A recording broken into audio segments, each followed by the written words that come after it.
আশাভাগী আগবঢ়ালো। আজি আমি মহাভাগৱতত থকা ৰুদ্ৰৰ যি নাৰায়ণ স্তৱ বা নাৰায়ণৰ যি গীত, ৰুদ্ৰ গীত বুলিও কয় বহুতে, সেই বিষয়ে কিছু আলোচনা কৰিবলৈ বিচাৰিছো। আৰু প্ৰাৰম্ভতে আমি সকলোৰে জ্ঞাত, এইখিনি আৰু কব খোজা নাই, তবু আৰম্ভণি হিচাপে কব বিচাৰিছো, আপোনালোকৰ সকলোৰে জ্ঞাত যে প্ৰাচীন বৰ্হি ৰজা, তেওঁৰে দশপুত্ৰ আছিলে প্ৰচ্ছেদসকল। আৰু সেই প্ৰচ্ছেদসৱৰ যেতিয়া সৃষ্টি কৰিবৰ কাৰণে প্ৰাচীন বৰ্হি ঋষিয়ে প্ৰাচীন বৰ্হি ৰজাই যেতিয়া তেওঁলোকক কলে যে ঈশ্বৰৰ নাম লৈ তোমালোকে কৰা, তেতিয়া সেই ঈশ্বৰৰ নাম লবলৈ যাওঁতেই শিৱক লগ পাইছিলে। আৰু শিৱই তেওঁলোকৰ যাত্ৰাৰ উদ্দেশ্য সোধাত তেওঁলোকে কলে এনেকুৱা কথা, আমি এইটো কৰিবলৈ যাওঁ, তপস্যা কৰিবলৈ যাওঁ বিষ্ণুক। আৰু তেতিয়া মহাদেৱে বা শিৱই যি তেওঁলোকক স্তৱ কৰিছিলে, এইখিনিলৈ তোমালোকে তপস্যা কৰা বুলি কৈছিলে। গতিকে সেয়াই হৈছে ৰুদ্ৰৰ স্তৱ নাৰায়ণৰ প্ৰতি। আৰু তেওঁলোকে সেয়া 10,000 বছৰ ধৰি জলৰ মাজত থাকি তেওঁলোকে সেইখিনি স্তৱ কৰি বিষ্ণুক স্তুতি কৰিছিলে। যি নহওক, এইখিনি কথা আপোনালোকৰ সকলোৱে জ্ঞাত। আৰু মূল সংস্কৃত শ্ৰীমদ ভাগৱতৰ যি ৰুদ্ৰ নাৰায়ণ স্তৱ আছে, সেই স্তৱ আমাৰ অসমীয়ালৈ ভাঙনি কৰিছে শ্ৰী চন্দ্ৰদেৱে 1563 শকত তেওঁ আউনীআটী সত্ৰত থাকি এই স্তৱভিক ৰচনা কৰিছিল বুলি আমি পাইছো। সেয়া হৈছে আমাৰ যিখন প্ৰথম ছপা ভাগৱত পুথি হৰিনাৰায়ণ দত্তবৰুৱাই সম্পাদনা কৰিছিল, তাত উল্লেখ কৰা হৈছিলে। আৰু আমাৰ পুণ্যশ্লোক দেউতাই এবাৰ এই কথাটো উল্লেখ কৰিছে। যি কি নহওক, এতিয়া আমি সেই ৰুদ্ৰনাৰায়ণ স্তৱকে আমি আজি আলোচনা কৰিবলৈ গৈছো। প্ৰথম কথা হল কি যে মূল সংস্কৃত ভাগৱত পুথিত এই স্তৱ 12টা স্তৱ আছে। আৰু ইয়াত শ্ৰী চন্দ্ৰদেৱে আমাক প্ৰায় 32টা পংক্তিত তেখেতে গোটেই কথাখিনি সুমুৱাই লৈছে। ইয়াৰ আঁত ধৰিয়েই আমি আজি এইখিনি কথা আলোচনা কৰিবলৈ বিচাৰিছো। স্তুতি কৰি বোলে শিৱ, হে প্ৰভু জগ জীৱ, তোমাক কৰহো নমস্কাৰ। আত্মজ্ঞানী সমস্তৰ আনন্দ লাভৰ কাজে, হুঁয়া থাকে উৎকৰ্ষ তোমাৰ। এতেকে মোহৰসিতু স্ব আনন্দত লাভ হোক, নিজানন্দে পৰিপূৰ্ণ তুমি। হেন আত্মা তুমি হৰি, সৰ্বৰূপ আশা ধৰি, প্ৰণামো কৰহো পুনু আমি। এয়া আৰম্ভণি কৰিছে শিৱই ভগৱন্তক স্তুতি কৰিছে।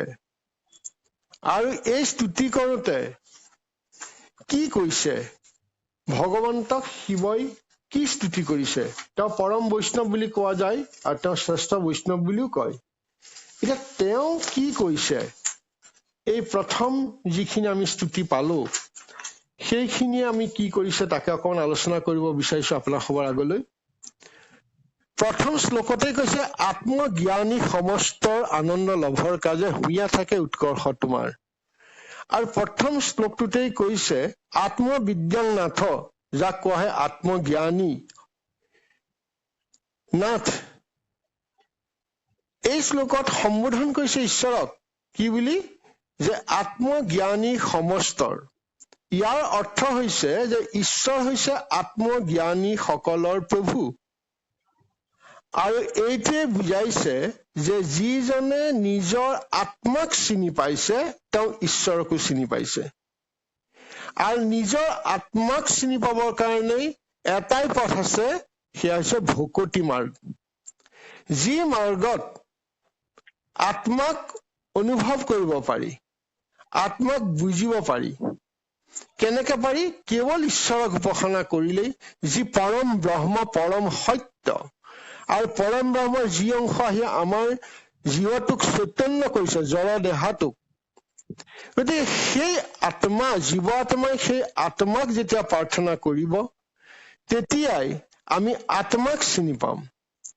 আৰু ঈশ্বৰত যেতিয়া আমি আৰাধনাত নিমগ্ন হৈ থাকিম বা ঈশ্বৰৰ যেতিয়া আমি থাকিম, তেতিয়াই আমি সেই আত্মজ্ঞানটো আহিব। আৰু এই শ্লোক বা এই পদফাঁকিৰ অৰ্থই হৈছে যে জীৱনৰ চূড়ান্ত লক্ষ্যই হৈছে ঈশ্বৰ লাভ কৰা, অন্য কোনো কথা নাই। হে আত্মা তুমি হৰি সৰ্বৰূপ আছা ধৰি প্ৰণামো কৰহো পুনু আমি। এয়া শিৱই স্তুতি কৰিছে, আৰু শিৱই স্তুতি কৰা নহয়, সেয়া আমি হেন যেন স্তুতি কৰিছো। এয়া প্ৰথম যি পদ সেয়া আমি আলোচনা কৰিলো। দ্বিতীয় পদ ভাগিত কৈছে, যাৰ নাভি দেশৰ মাজে সুন্দৰ পংকজ গাজে, জাত ভৈল লোকৰ কল্পিত, সবাৰো কাৰণ তুমি হেনয় তোমাক স্বামী নমস্কাৰ কৰো সবাহিত। যাৰ নাভি দেশত, এয়া চাওক সৃষ্টিৰ তত্ত্বখিনি আৰম্ভ কৰিছে শিৱই, আৰু আমাকো বুজাইছে যে সৃষ্টি যেতিয়া আৰম্ভ হৈছে, প্ৰলয়ৰ অন্তত যেতিয়া ভগৱন্তই মহামায়াক সৃষ্টি কৰি মহামায়াৰ যোগেদি জগত সৃষ্টি কৰিলে, আৰু সেই জড় জগতখনত তেওঁ নিজে প্ৰৱেশ কৰি চৈতন্য কৰিলে, তাৰ প্ৰথম বস্তু হৈছে যাৰ নাভি দেশৰ মাজে। নাভি দেশ মানে ভগৱন্তৰ নাভিৰ পৰা কমল হৈছিলে। এতিয়া নাভি দেশটো বুজাইছে যে সৃষ্টিৰ মূল উৎসই হৈছে নাভি দেশ। সুন্দৰ পংকজ গাজে, অৰ্থাৎ আমি পাইছো যে নাভিৰ পৰা পদ্ম ওলাইছে, আৰু ইয়াত পংকজ বুজাইছে সৃষ্টি প্ৰকাশ হৈছে। জাত ভৈল লোকৰ কল্পিত, লোকৰ কল্পিত অৰ্থাৎ যাক লোকসকলে কল্পনা কৰি বৰ্ণনা কৰে, কোনো দেখা নাই। গতিকে যাৰ নাভি দেশৰ মাজত সুন্দৰ সৃষ্টি প্ৰকাশ হয়, নাভি দেশ সৃষ্টিৰ মূল উৎস, আৰু যাক লোকসকলে কল্পনা কৰে, আৰু সেয়ে হৈছে সবাৰো কাৰণ তুমি হেনয় তোমাক স্বামী নমস্কাৰো কৰো সবাহিত। যে সকলো সৃষ্টিৰ কাৰ্য কাৰণৰ হেতু তুমিয়েই, গতিকে তোমাক নমস্কাৰ কৰো। কাক কৰিছে? পৰম পদক কৰিছে। ইয়াৰ পাছত চাব, সৃষ্টিৰ নিদানভূত যিটো পঞ্চ মহাভূত, ক্ষিতি জল তেজ বায়ু আকাশ, অপৰ তন্মাত্ৰ পঞ্চ ৰূপ ৰস গন্ধ স্পৰ্শ, শব্দ সমে আশ্ৰয় প্ৰকাশ। এতিয়া সৃষ্টি অৰ্থাৎ সৃষ্টি মানে কি? সেই প্ৰলয়ৰ অন্তত যেতিয়া প্ৰথম বিশ্ব ব্ৰহ্মাণ্ডৰ উৎপত্তি হৈছিলে, তাৰ নিদান, তাৰ মূল কাৰণ ভূত। ভূত মানে যি ৰূপে হৈছে, যি ৰূপে বিদ্যমান হৈছে, বিশ্ব ব্ৰহ্মাণ্ডৰ উৎপত্তিৰ মূল কাৰণ যি ৰূপে বিদ্যমান হৈছে, যি ৰূপে হৈছে, সেইখিনিতে আমাৰ আহি গৈছে তত্ত্বৰ দৰ্শনটো, যিটো পঞ্চ মহাভূত। আমাৰ পঞ্চ মহাভূত ক্ষিতি জল তেজ বায়ু আকাশ, এই পাঁচ। অৰ্থাৎ আমাৰ সাংখ্য দৰ্শনেই কওক বা শ্ৰীমদ ভাগৱতই কওক, তাত আমাক 24 তত্ত্ব কৰিছে, আৰু মনক লৈ 25 তত্ত্ব কৰিছে। আৰু সেই স্থূল তত্ত্বটো হৈছে পঞ্চ মহাভূত। সেই পঞ্চ মহাভূত কি কৈছে? ক্ষিতি জল তেজ বায়ু আকাশ, অপৰ তন্মাত্ৰ পঞ্চ ৰূপ ৰস গন্ধ স্পৰ্শ, শব্দ সমে আশ্ৰয় প্ৰকাশ। অপৰ তন্মাত্ৰ অৰ্থাৎ ইয়াৰ আগতে পঞ্চ তন্মাত্ৰ ৰূপ ৰস গন্ধ স্পৰ্শ শব্দ প্ৰকাশ হৈছে। গতিকে ইয়াৰ অৰ্থ হৈছে কি? যে জীৱৰ কেতিয়া উৎপত্তি হল বা বিশ্বব্ৰহ্মাণ্ডৰ উৎপত্তি কৰিলে, তাৰ কাৰণ কোন? ঈশ্বৰ। ঈশ্বৰ যেতিয়া ইচ্ছা হল, গতিকে শিৱই ভগৱন্তক একেবাৰে যিটো আমি সনাতন বুলি কওঁ, ব্ৰহ্মৰূপী সনাতন, গুৰুজনাই যি কৈছে, সেই ব্ৰহ্মৰূপী সনাতনেই সনাতন। আজিৰ আমি সনাতন অৰ্থটো পাহৰি যাওঁ, সেইটো আমি দৰকাৰী নাই। গতিকে সেই সনাতনক আমি পূজা কৰিব লাগিব, সেৱা কৰিব লাগিব। প্ৰথমেই চাওক, ইয়াত সৃষ্টিৰ তত্ত্বটো হৈছে, সৃষ্টিৰ প্ৰথম মূল তত্ত্বটোৱে হৈছে প্ৰকৃতি, সকলো সৃষ্টিৰ মূল উপাদান, আৰু তাৰপিছত পুৰুষ আত্মা জীৱৰ চৈতন্য ৰূপ, আৰু তাৰ পাছত আহিছে এই বুদ্ধি তত্ত্ব বা জ্ঞানৰ তত্ত্ব, আৰু জ্ঞানৰ তত্ত্বৰ পাছত আহিছে আমাৰ অহংকাৰ তত্ত্ব, আৰু অহংকাৰ তত্ত্বত আহিছে 5 তন্মাত্ৰ। এই 5 তন্মাত্ৰ হৈছে সূক্ষ্ম তত্ত্ব, আৰু সূক্ষ্ম তত্ত্বৰ পাছতেই আহিছে আমাৰ স্থূল তত্ত্ব।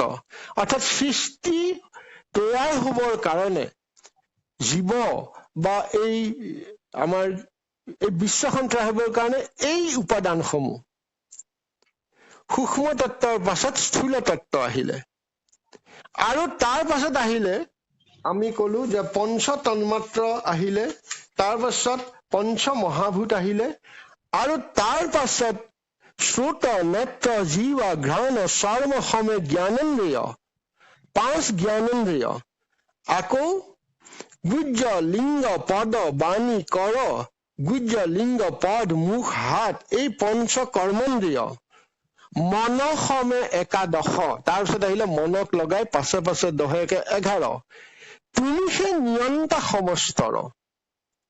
অৰ্থাৎ এই তত্ত্বসমূহৰ নিয়ন্ত্ৰণ কৰা একমাত্ৰ সেই পৰম পদ। মানে গোটেই সৃষ্টিৰ ৰহস্যখিনি শিৱই কৈছে। কাক কৈছে? 10 প্ৰচেতাক কৈছে। কিয় কৈছে? যে অনুধাৱন কৰক, কৃষ্ণই সৰ্বোচ্চ, বাকীবিলাক নহয়। দেৱ দেৱতাকে ধৰি ব্ৰহ্মা শিৱকে ধৰি সকলোবিলাক পাছৰ ফল। প্ৰথম হৈছে সৃষ্টি, আমি সেইজনেই সনাতন, তেওঁকেই আমি পূজা কৰিব লাগিব, এই কথাখিনি বুজাই দিছে। তুমি চিত্ত অধিষ্ঠাতা বাসুদেৱ ভগৱন্ত, শান্ত সুপ্ৰকাশ নিৰ্বিকাৰ। ইমান সুন্দৰকে কৈছে, তুমি চিত্তত বহি থাকা, হৃদয়ত বহি থাকা, তুমি বাসুদেৱ ভগৱন্ত, শান্ত সুপ্ৰকাশ নিৰ্বিকাৰ, তুমি একো নকোৱা, চাই থাকা, প্ৰকাশ কৰিছা। এই কথাখিনিৰে সৃষ্টিৰ তত্ত্বখিনি আগুৱাই আনিছে। ইয়াত কৃষ্ণ, হয়, আমি নমো পংকজৰ পৰা আৰম্ভ কৰি এইখিনিলৈকে এই সকলোখিনি আমাক কিয় কৈছে? যে সৃষ্টিৰ আদিৰ পৰা আমাক বুজাই দিছে ঈশ্বৰ তত্ত্বটো। ইয়াৰ পৰা হৈছে অহংকাৰ অধিষ্ঠাতা তুমি শংকৰখন দেৱ, অব্যক্ত অনন্ত লীলা যাৰ, তোমাৰ মুখ অগ্নি বাজহুঞা সবে লোক দহিয়া কৰয় চাৰ খাৰ, হেনয় অন্তক তুমি তোমাৰ চৰণ স্বামী, দণ্ডৱতে কৰো প্ৰণাম, দণ্ডৱতে কৰো নমস্কাৰ। এতিয়া অহংকাৰ অধিষ্ঠাতা, আকৌ সৃষ্টিৰ কথালৈ আহি গৈছে।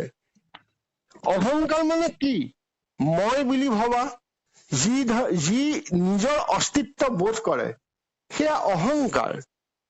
আৰু অধিষ্ঠাতা মানে কি? যি নিয়ন্ত্ৰণ কৰে, অধিপতি।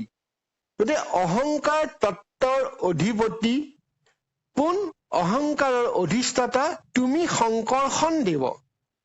এতিয়া শংকৰখন মানে কি? শংকৰখনক ঈশ্বৰক কোৱা হৈছে। সং মানে একেলগে, কৰখন মানে আকৰ্ষণ কৰা। যেতিয়া আমি একেলগে টানি আনিম, সেয়া হৈছে শংকৰখন। অৱশ্যে লীলা, কৃষ্ণৰ লীলাত আমি শংকৰখন বুলি বলৰামক ধৰা হয়। কিয় ধৰা হয়? যে শংকৰখন হৈছে ভগৱন্তৰ এটা বিশেষ প্ৰকাশ হৈছে বলৰাম অৱতাৰত। এতিয়া আমি পাইছো যে অহংকাৰ যি তত্ত্ব, সেই তত্ত্বটো ক'ত আছে?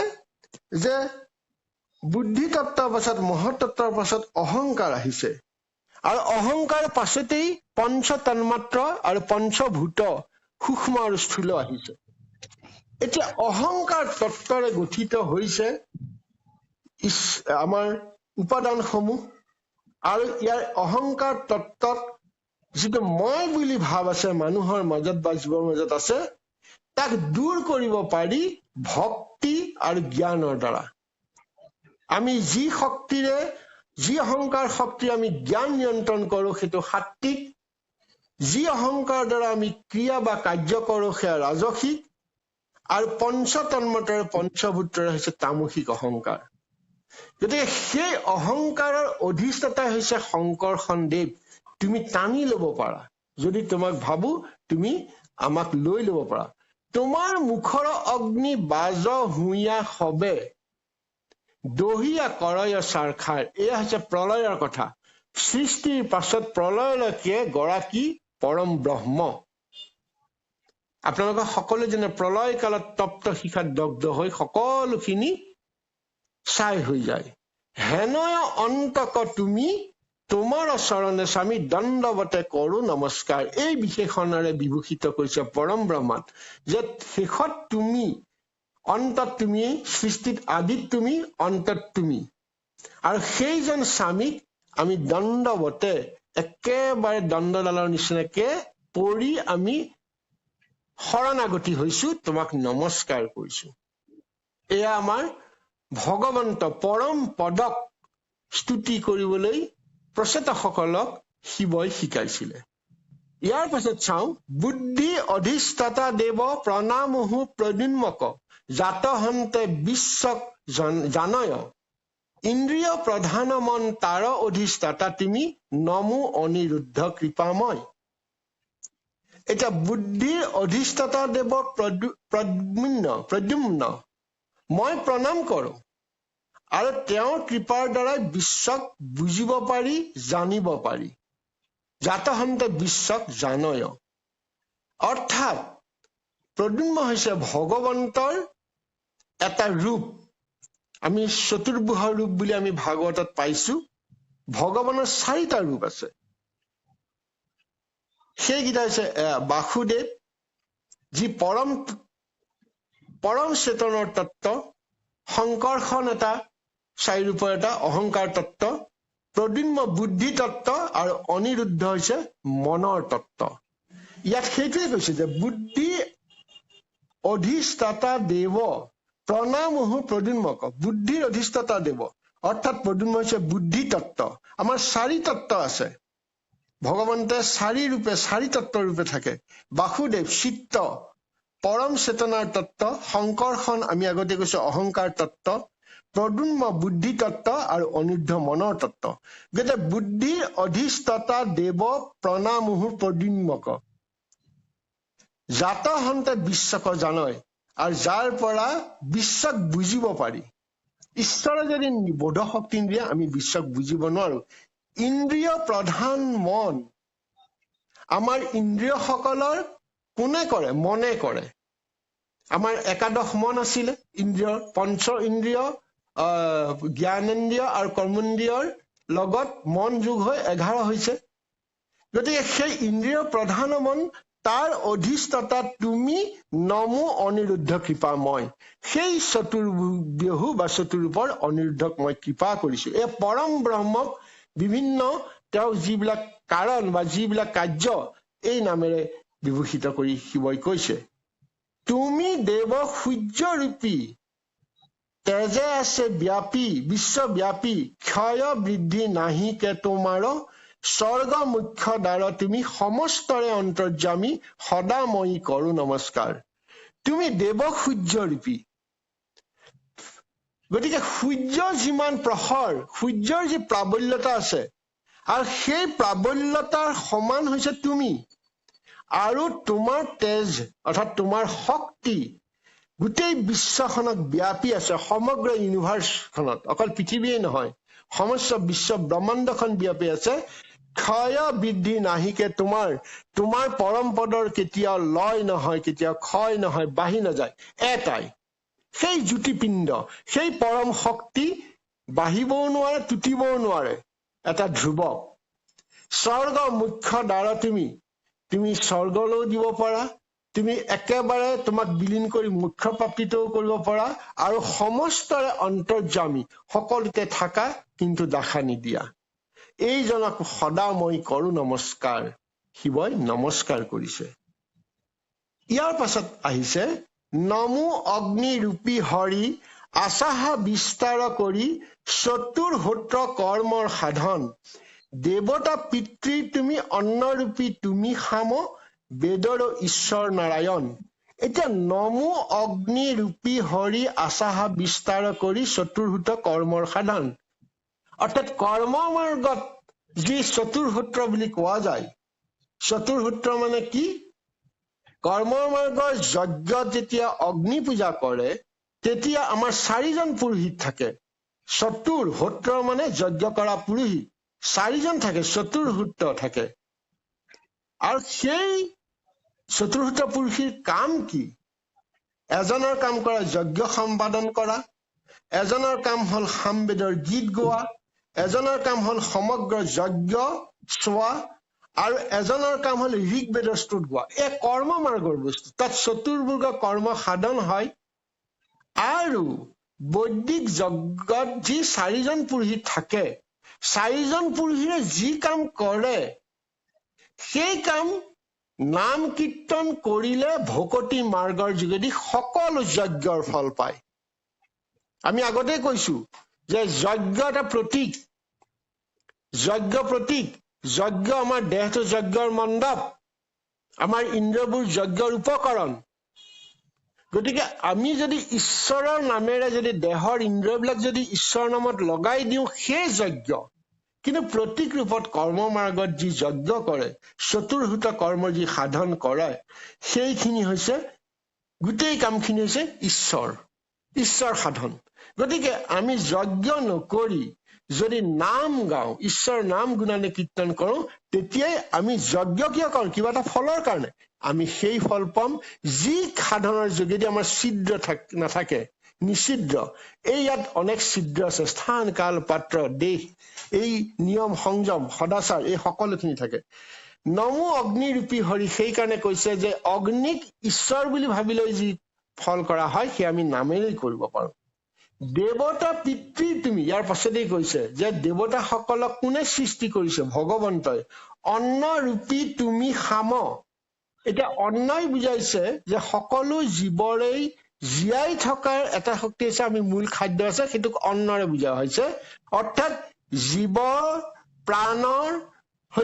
জীৱৰ প্ৰাণেই হৈছে ভগৱন্ত। অন্নৰূপী তুমি খাম, খাম মানে গীত। ঈশ্বৰ যেতিয়া গুণ গান গোৱা হয় তো খাম বুলি কয়, যিটো সামবেদ। গতিকে জীৱৰ প্ৰাণৰ তুমি গীত, অৰ্থাৎ জীৱৰ প্ৰাণটো তুমি ৰক্ষা কৰিব পাৰা। বেদৰো ঈশ্বৰ নাৰায়ণ। গতিকে বেদে কাক কৈছে? বেদ মানে কি? জ্ঞান। জ্ঞান মানে কি? চ মানে কি? ঈশ্বৰ। গতিকে এই ঈশ্বৰে দেখোন চবতে আছে। এই সৃষ্টিৰ আদিতে কি আছিলে? এই কথাখিনি শিৱই সুন্দৰকৈ প্ৰচেতাসকলক, দশপ্ৰচেতাক কৈছে।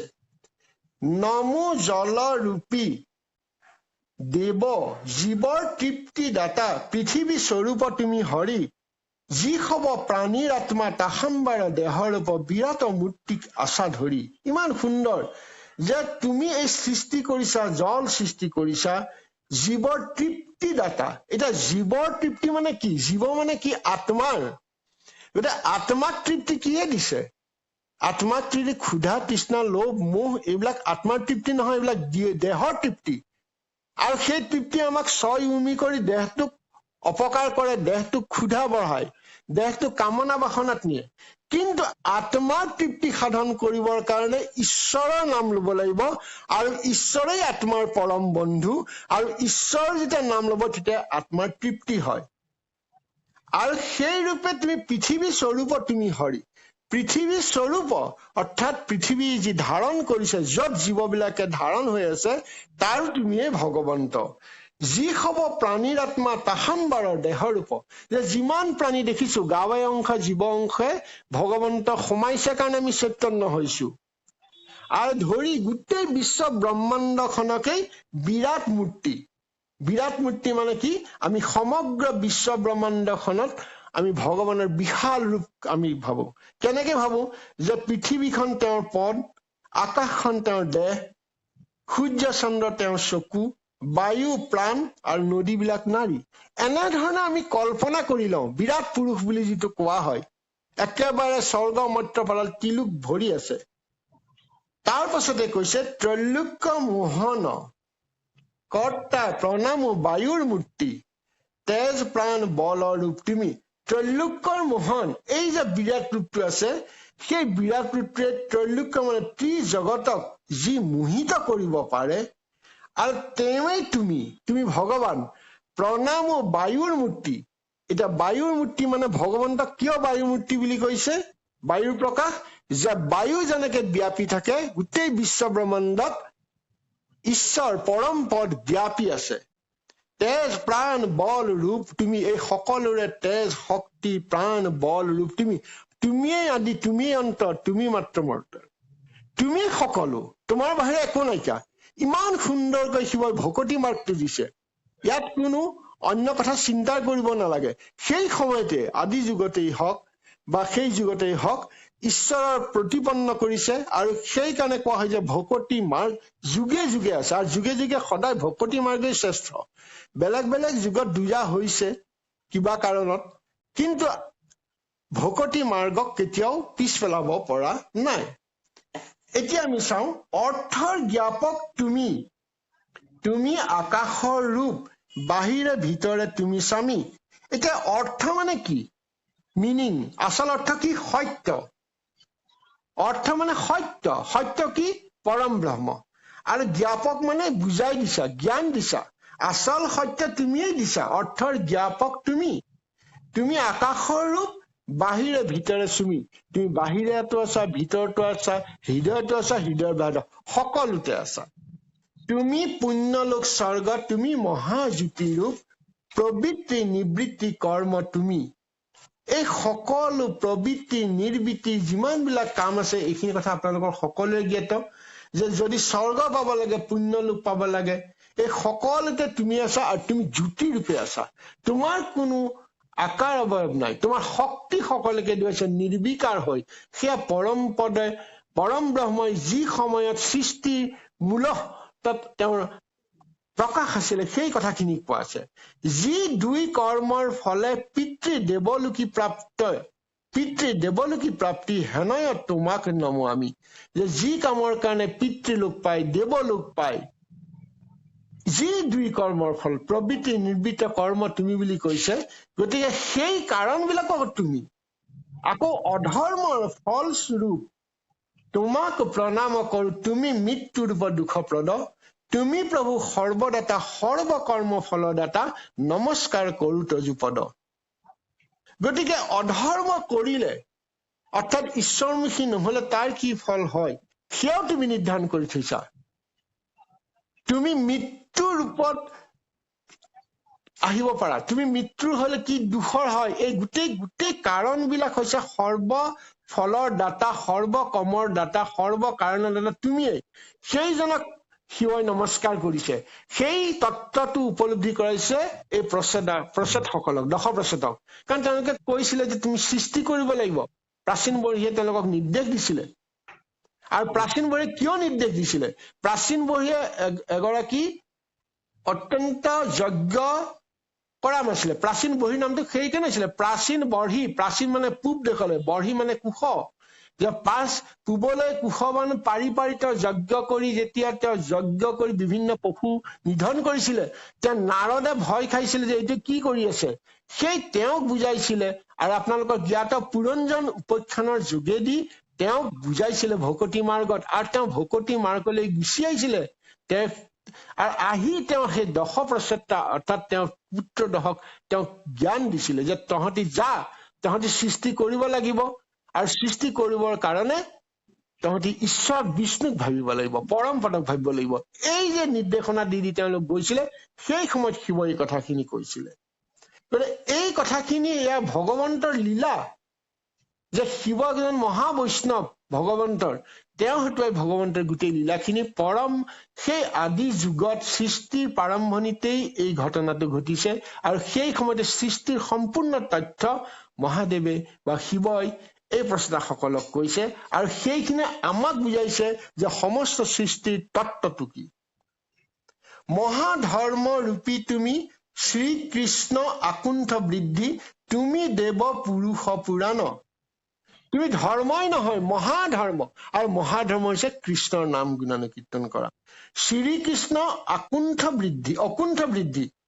আমি জানো শ্ৰীকৃষ্ণ কি? শ্ৰীকৃষ্ণ মানে পৰম পদ। অকুণ্ঠ মানে কি? কুণ্ঠ মানে বাধা, অকুণ্ঠ মানে বাধাহীন, যত কোনো বাধা নাই। আৰু সেইজনেই তুমি দেৱ পুৰুষ পুৰাণ। পুৰাণ মানে সনাতন, তুমি আদি, তুমি পুৰুষ, আদি পুৰুষ, তুমি পৰম পুৰুষ। সাংখ্য যোগাদিৰো তুমি ঈশ্বৰ, তোমাক নমো তুমি বিনে মোৰ নাহি আন। ইতিমধ্যে যি সাংখ্য যোগ বা যোগ, সাংখ্য মানে জ্ঞান যোগ আৰু যোগ আহিছে, সেইবিলাকো তুমি। আৰু কিয় কৈছে যে আমি জ্ঞানৰ মাধ্যমেৰে জীৱই মুক্তি লাভ কৰে, এয়া সাংখ্য। জ্ঞানৰ মাধ্যমেৰে যেতিয়া মুক্তি লাভ কৰাৰ যি দৰ্শন, সেইটো সাংখ্য। আৰু অভ্যাস আৰু ধ্যানৰ মাজে যেতিয়া কৰে, সেইটো যোগ। এতিয়া সাংখ্যই কৈছে জ্ঞানেই মুক্তিৰ পথ, আৰু যোগে কৈছে যে সাধনা আৰু ধ্যানেই মুক্তিৰ পথ। গতিকে এই সকলোৰে তুমিয়ে আচল। সাংখ্য যোগাদিৰো তুমি ঈশ্বৰ, তোমাক নমো। তুমিয়ে এই দুটা পথ দেখুৱাই দিছা। তুমি বিনে মোৰ নাহি আন। শিৱই কৈছে তোমাৰ বাহিৰে মোৰ আন কোনো নাই। অৰ্থাৎ এই বিশ্বত সাংখ্যই কওক, যোগই কওক, যি নকওক, সেইজন ঈশ্বৰৰ বাহিৰে আন কোনো নাই। কৰ্তা যে কৰণ কৰ্ম, এই তিনি শক্তিযুক্ত অহংকাৰ ৰূপী ৰুদ্ৰ তুমি। কৰ্তা যে কৰণ কৰ্ম, কৰ্তা যি কাম কৰে, কৰণ যি মাধ্যমেৰে কৰা হয়, আৰু কৰ্ম কাৰ্য। অৰ্থাৎ এই তিনিটা শক্তিৰ মূল হৈছে অহংকাৰ তত্ত্ব। এই যে অহংকাৰ তত্ত্বটো আমি পাইছিলো, সেই অহংকাৰ তত্ত্বটো আছে কৰ্তা কৰণ কৰ্ম। অৰ্থাৎ যি কাম কৰে, যি মাধ্যমৰ দ্বাৰা কৰা হয়, আৰু যি কাৰ্য সম্পাদন হয়, এই তিনি শক্তি অহংকাৰ ৰূপী ৰুদ্ৰ তুমি। অৰ্থাৎ তুমিয়েই অহংকাৰ তত্ত্বৰ, আৰু তুমিয়েই ৰুদ্ৰ। এইখিনি তুমিয়েই সংহাৰ কৰিব পাৰা, নাইকিয়া কৰিব পাৰা। কেনেকে কৰিব পাৰা? এই কথা কোৱা হৈছে যে জ্ঞান ক্ৰিয়া ৰূপী ব্ৰহ্ম, তোমাক প্ৰণাম কৰো বাক্য যত সজিলাহা স্বামী। অৰ্থাৎ কেনেকে নাইকিয়া কৰিম? জ্ঞান ক্ৰিয়া ৰূপী ব্ৰহ্ম, হে প্ৰভু, জ্ঞান ৰূপে সকলোকে বুদ্ধি দিয়া, জ্ঞান বুদ্ধি তত্ত্ব। ক্ৰিয়া ৰূপে সমগ্ৰ সৃষ্টি চলোৱা, জ্ঞান ক্ৰিয়া ৰূপী। আৰু বাক্য সৃষ্টি কৰ্তা। অৰ্থাৎ কি বাক্য? ঈশ্বৰৰ বাক্য। অৰ্থাৎ শিৱই প্ৰাৰ্থনা কৰিবলৈ শিকাইছে যে কৰা, জ্ঞান ৰূপে সকলোকে বুদ্ধি দিয়া, ক্ৰিয়া ৰূপে সমগ্ৰ সৃষ্টি চলাই নিয়া, আৰু বাক্যৰ সৃষ্টি কৰা। অৰ্থাৎ আমি অতি সহজে কব পাৰো যে মানুহে যি জানে, যি কৰে আৰু যি কয়, তাৰ মূল শক্তি হৈছে ঈশ্বৰ, তাৰ বাহিৰে অন্য কোনো নহয়। সেইকাৰণে কৈছে জ্ঞান ক্ৰিয়া ৰূপী ব্ৰহ্ম, তোমাক প্ৰণাম কৰো বাক্য যত সজিলাহা স্বামী। অৰ্থাৎ মানুহে যি জানে, যি কৰে, যি কয়, তাৰ মূল শক্তি ঈশ্বৰ। ঈশ্বৰ অবিহনে সকলো জড়। আৰু সেইজনকে কৈছে এহি মতে নমস্কাৰ কৰি আছো পুণ্যবাৰ, প্ৰাৰ্থনা কৰন্ত মাধৱত। এই ৰূপে মাধৱ পৰম পুৰুষক প্ৰাৰ্থনা কৰিছে শিৱই, আৰু এওঁলোকক দশপ্ৰচেতাক শিকাইছে। সৃষ্টিৰ তত্ত্ব দিছে দশপ্ৰচেতাক, যে সৃষ্টিৰ তত্ত্ব কোন? মই নেকি? ব্ৰহ্মা নেকি? নহয়, সেইজনেহে সৃষ্টি কৰিছে। এই যি তত্ত্ব, 24 তত্ত্বৰ কথাটো আওপকীয়াভাৱে ইয়াত তেওঁলোকক কোৱা হৈছে। হে প্ৰভু স্বামী, তোমাক দেখিবে আমি, বাঞ্ছা কৰো সদায় মনত। এইটো হৈছে ভকতি মাৰ্গৰ আটাইতকৈ গুৰুত্বপূৰ্ণ কথা, যে তোমাক সদায় দেখিবলৈ পাই। স্মৰণে আমি স্মৰণ কৰি থাকিব লাগিব, স্মৰণ কৰিলে আমি দেখিম। আৰু সেইটোকে শিৱই বাঞ্ছা কৰিছে। শিৱই কাক বাঞ্ছা কৰিছে? ঈশ্বৰক, পৰম পদক বিচাৰিছে। গতিকে আমি শিৱক কৰিব লাগে নে কাক কৰিব লাগে, সেয়া কোৱাৰ প্ৰয়োজন নাই। শিৱই আমাক কৈ গৈছে যে তেওঁ নবাৰ কলেহেঁতেন যে মোকে ভাবা, মই এই ত্ৰিমূৰ্তিৰ এটা অংশ। কোৱা নাই। হে প্ৰভু প্ৰাণস্বামী, তোমাক দেখিবি আমি, বাঞ্ছা কৰো সদায় মনত। শিৱই যাক ভাবে, দেৱতাসকলে যাক ইচ্ছা কৰে, সেইজনক আমি ভাবাত কি অপকাৰ? এই কথাখিনিকে ইয়াত সুন্দৰ কৈছে। তজু ৰূপ মনোৰম, ভকতৰ প্ৰিয়তম ভগৱান ভাগৱত জনৰে পূজিত। ইমান ডাঙৰ কথা কৈ দিলে। তোমাৰ ৰূপ মনোৰম, আৰু পৃথিৱীত মনোৰম কোনো নাই, মানুহৰ কোনো নাই, অকল ভগৱন্তে মনোৰম, বাকীবিলাক মনোৰম নহয়। ভকতৰ প্ৰিয়তম, তেওঁ ভকতৰ প্ৰিয়তম। ভকত কোন? যিজনে ঈশ্বৰৰ নাম গুণ যশ গাই থাকে তেওঁ ভকত। জ্ঞান মাৰ্গৰজন ভকত নহয়, যোগীজন ভকত নহয়, সন্ন্যাসীজন ভকত নহয়। তেওঁলোকে কাম্য কৰ্ম কৰে। কৰ্ম মাৰ্গ জ্ঞান মাৰ্গৰ যোগেদি তেওঁলোকে ইন্দ্ৰিয় তৃপ্তিত যায়, আৰু শেষত যেতিয়া ইন্দ্ৰিয় তৃপ্তি অমুৱাই যায়, তেতিয়া তেওঁলোকে নিৰ্গুণ ব্ৰহ্মৰ সন্ধান কৰিবলৈ যায়। তেতিয়া তেওঁলোকে যোগী হবলৈ যায়, সন্ন্যাসী হবলৈ যায়, জ্ঞান বিজ্ঞান তদং ৰহস্য প্ৰাপ্ত হৈ। কিন্তু কেইজনে পায়? নাপায়। তেওঁলোকে আকৌ গুচি আহে, কাৰণ তেওঁলোকৰ কামনা বাসনাত জৰ্জৰিত হৈ থাকে। সেইকাৰণে কৈছে সেইজনৰ ভকতৰ প্ৰিয়তম, যিজন ভকতে ঈশ্বৰ নাম গায়। সেইকাৰণে কলে ভাগৱত জনৰে পূজিত। ঈশ্বৰ ভাগৱত জনৰ পূজা কৰা ভকতজন, সেইজনে কয় নিৰন্তৰে ইন্দ্ৰিয়ৰ গুণৰ প্ৰকাশকৰ হেন ৰূপ দেখি উত্তৰিত।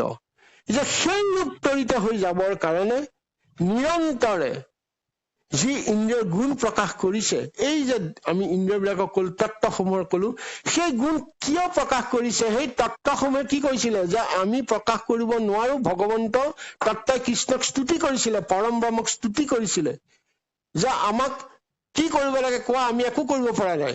যেতিয়া ভগৱন্ত প্ৰৱেশ কৰিছে তত্ত্বত, তেতিয়াই তত্ত্ববিলাকে সক্ৰিয় হৈ জীৱৰ দেহৰ সৃষ্টি কৰিছে। পঞ্চভূতৰ পৰা জীৱ হৈছে, বাকীবিলাকৰ পৰা গোটেই বিশ্বখন সৃষ্টি হৈছে।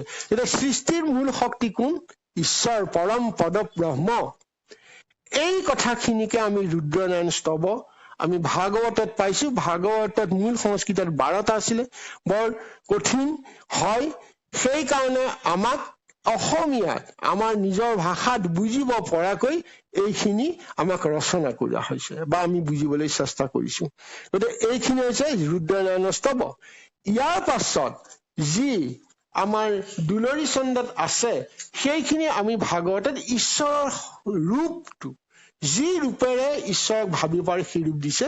গতিকে আমাৰ ৰুদ্ৰই যি স্তৱ কৰিছিলে, ৰুদ্ৰৰ যি প্ৰাৰ্থনা আছিলে, এই প্ৰাৰ্থনাখিনি এইখিনিকে আপোনাৰ খবৰ আগলৈ আজি মই খৰধৰকে আগবঢ়াই দিছো। হয়, ভাবো কিবা কৰিম বুলি, তেনেকুৱা সমল নাছিলে। মই গোলাঘাট জিলা শাখাৰ পৰা প্ৰকাশিত যিখন শ্ৰীমদ ভাগৱত অনলাইন, সেইখনকে মই ডাউনলোড কিছু অংশ কৰি তাৰ এটা প্ৰিণ্ট আউট উলিয়াই লৈ মই তাকে চাই কৈ আছো।